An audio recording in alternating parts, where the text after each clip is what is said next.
Let's address the elephant in the room right now with the New York Jets. That is the quarterback room.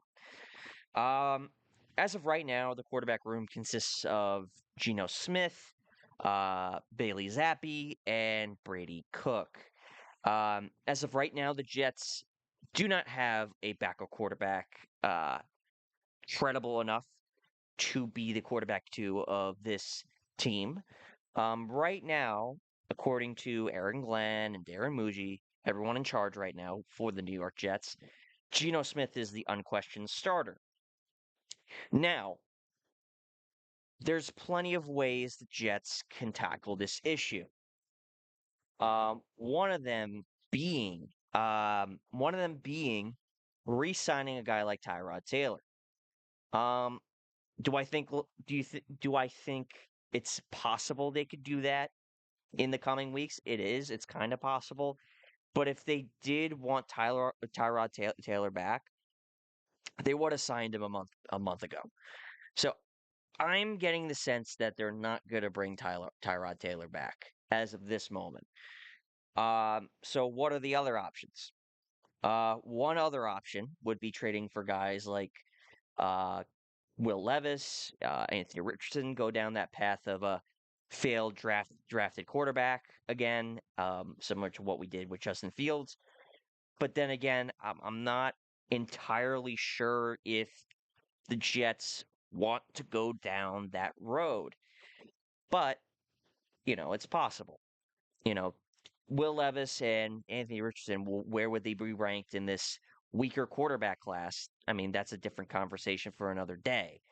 Um, but I'm going to just start talking about this quarterback class because it's starting to feel more likely that the Jets will take a quarterback in this draft.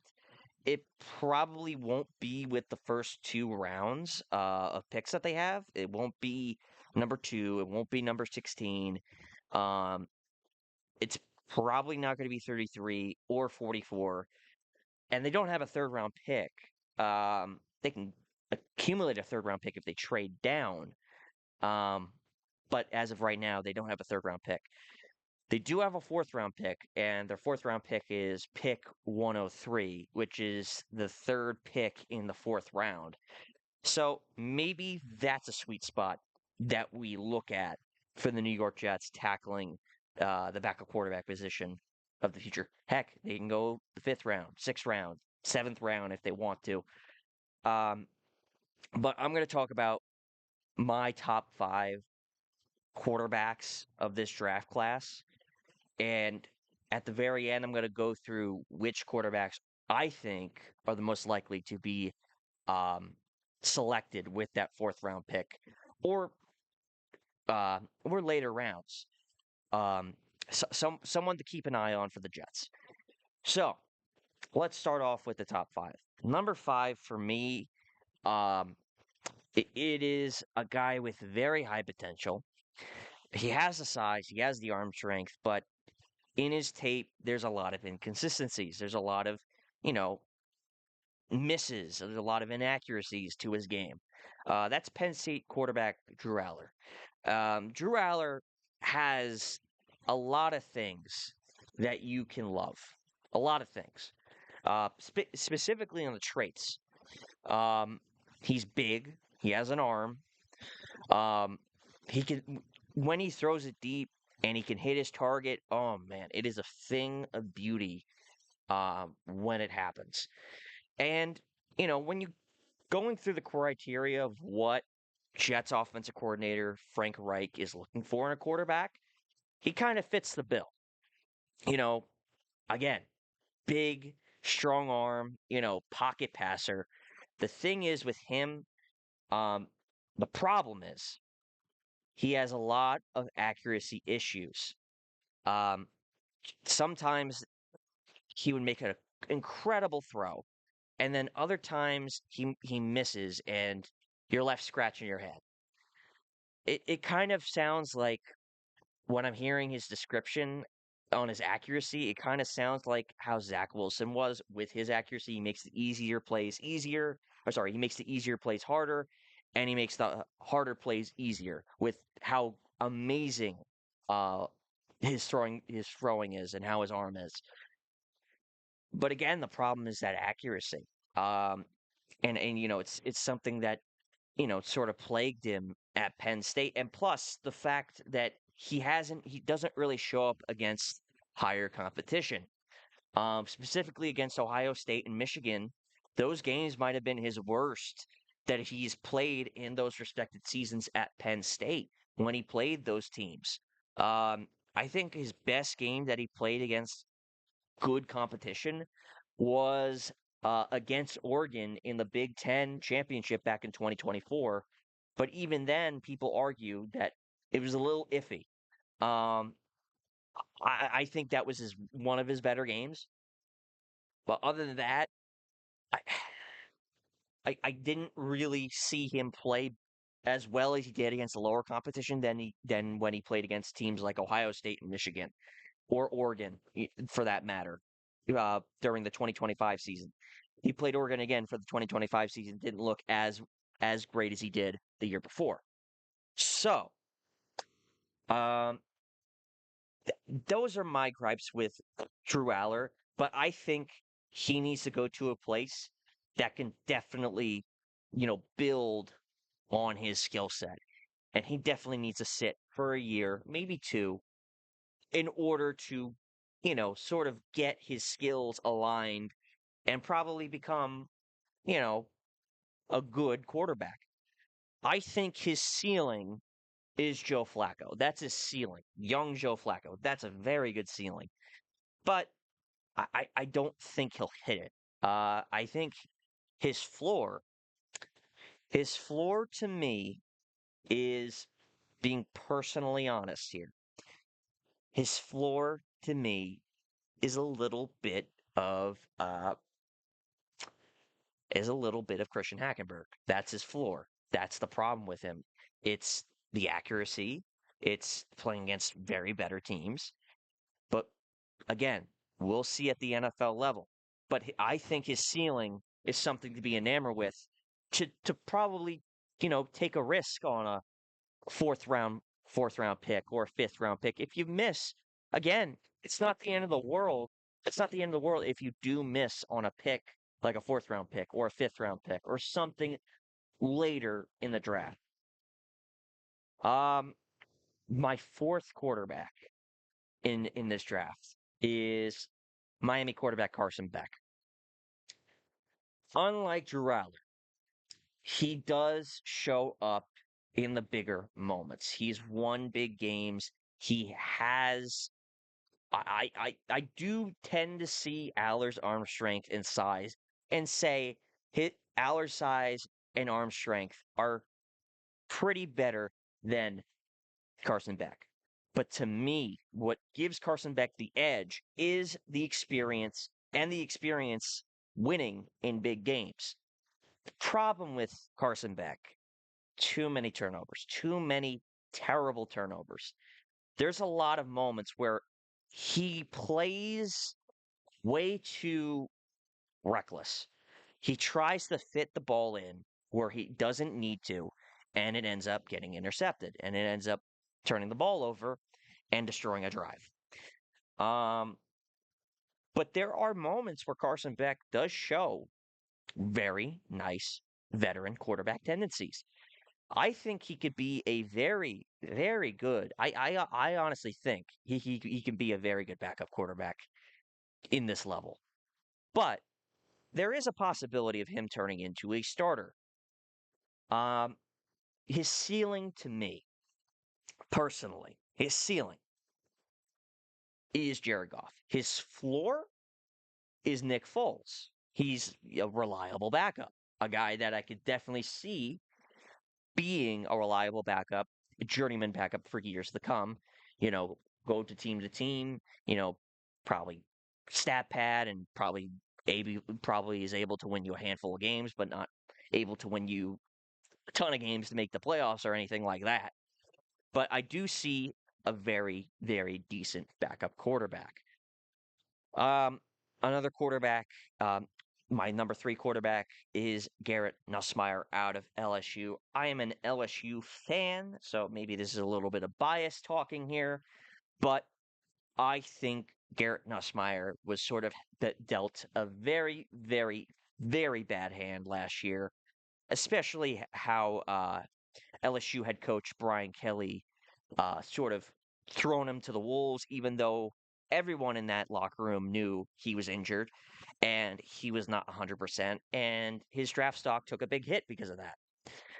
But in 2024, when Nussmeier was healthy, he was arguably one of the better quarterbacks coming into this draft and coming into the college football season last year, and rightfully so. I mean, he just went through a 4,000 passing yard season at LSU. I mean, LSU has a lot of great quarterbacks that historically played there. Jaden Daniels, Joe Burrow, you name it. Um, but Nussmeier had a lot of shoes to fill. He had a great season in 2024, but in 2025, because of the injury, he started to struggle. And that led to interceptions, inaccuracies, throws that he would usually make turn into underthrows, turn into misthrows or interceptions. Back in 2024, I realized watching LSU that this is not the same Garrett Nussmeier that he was in 2024 that he is in 2025. He's a completely different quarterback because he is hurt. And I think if he is there at 103, I think it's a perfect, perfect pick to hand in. But I don't think it's likely. I think a team like the Rams are going to probably pick him, or a team like the Steelers, someone like that. I don't see him as a round 3 player or a round 4 player. I see him being picked in the second round. Honestly, like the good out of Garrett Nussmeier's tape is really good. It is starting caliber stuff. I think ceiling wise, he's Tony Romo. I think this guy can play. And I think floor wise, his weaker self, I think it is personally, um, I'll say this. His worst version is Tua. That's at worst who Garrett Nussmeier is, Tua Tagovailoa. Now, here's the number 2 quarterback, and I'm a little iffy on this quarterback, but the consensus has him at number 2, and probably a first round, late first round, early second round pick. That is Ty Simpson out of Alabama. Now, when talking about Ty Simpson and seeing the positive, you can get why he's the number 2 quarterback this past season by just watching the first 8 games of his only season as starter. He's beaten teams like Georgia, like like Missouri, and I mean, he's beaten teams while they were ranked, and he looked good doing it, and he had great numbers doing it too. But at the end of the season, you can chalk it up to a ton of things. You can chalk it up to his stomach issue at the end of the year.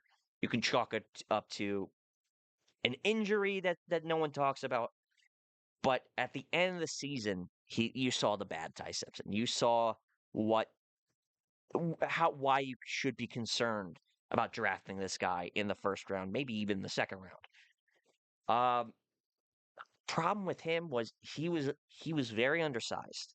He plays small, and overall, when you get pressure on him, he kind of folds. But when he does get protection, when he does have time to throw, he can play. He can play. He can move. He can you know throw the ball very very well. Problem is he going to be drafted to a team that doesn't really have a lot of protection for him? That's my issue for me. And I think if there's a team that's going to draft him, they need him to sit for like a good half of the season. I don't think he should be starting right away.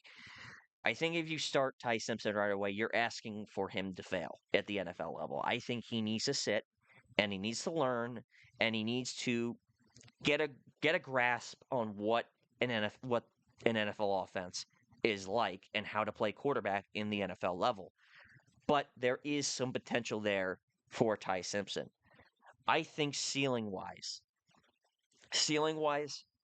I think he can be a Sam Darnold type of player. But His floor, to me, is Zach Wilson. Again, more Chet comparisons uh, here, but high key, he could be a Sam Darnold type of player. But low key, he has a lot of traits to Zach Wilson where he's just where you get pressure on him, he just does some crazy stuff that you just don't like. So I hope I hope for Ty Simpson's sake he gets drafted to a team that sits him for a good portion of the season, lets him learn, lets him sort of feel it out at the NFL level instead of just throwing him to the wolves. That's again, this is why I don't want Ty Simpson to be drafted by the Jets, first or second round. But then again, I don't think the Jets are going to take a quarterback first or second round anyway. But this leads me to the number one guy, Fernando Mendoza. Everyone knows about him. He's going to be the number one overall pick to the Las Vegas Raiders. It's kind of a foregone conclusion at this point. Heisman Trophy winner, national championship winner, to the, for the Indiana freaking Hoosiers, by the way. I mean, before Fernando Mendoza and Kurt Signetti showed up, I mean, the Indiana Hoosiers were a complete joke of a college football program. And Kurt Signetti and Fernando Mendoza went in there and kind of turned the tide and made them a winning program. And that's a huge turnaround. And you know what? Guys like that, guys that turn around uh, college football organizations, that's going to appease a lot of franchises to pick you, especially with a number one overall pick to turn your said franchise around. So the Raiders got really lucky to get the first overall pick, and they finally have a guy that they could finally call a franchise quarterback. I mean, Fernando Mendoza is the only guy you can easily say in this year's draft he's a first round pick. Easily. But other than the Ty Simpson, Fernando Mendoza, who I do not think will be New York Jets when it's all said and done, there are three guys on my list that I think a lot of Jet fans should keep an eye on. That is Drew Aller, Carson Beck, and Garrett Nussmeier. Those are my top guys Jet fans need to keep an eye on. But then again, those guys might not be available with 103. But there is a chance that one of them might be available. Not all three, but one of them. So, I'll end it off like this. We will know the exact quarterback room when the NFL draft is over. Whether that be they do trade for a quarterback, like an Anthony Richardson, like a Will Levis, or something like that. Or they draft a guy late, no low risk, high reward, sit behind Geno Smith, learn it out, let Frank Reich tutor him up a bit as well. But we'll see. We'll see come next week. And as I speak, the NFL draft is a week from now. So, 7 days from now, get your popcorn ready. It's going to be a fun first and second round. I can't wait to see what happens. So, yeah, no, that's about it.